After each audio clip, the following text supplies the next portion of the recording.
মা, তোমার শরীরটা খুব খারাপ, আমি কিছু করতেই হবে। কিন্তু আমার কাছে তো 1 টাকাও নেই। আমি কি করব? মাকে বাঁচাতে আমাকে কিছু একটা করতে হবে।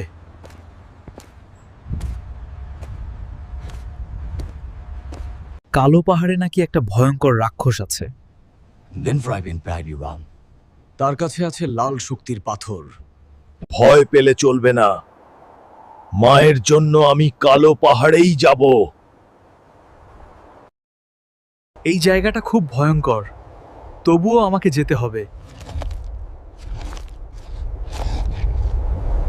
এতে হইলছে আমি এই হার মানব না।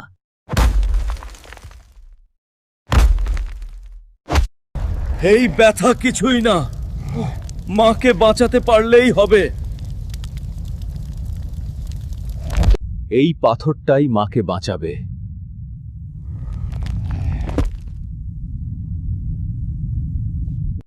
মা, আমি ফিরে এসেছি।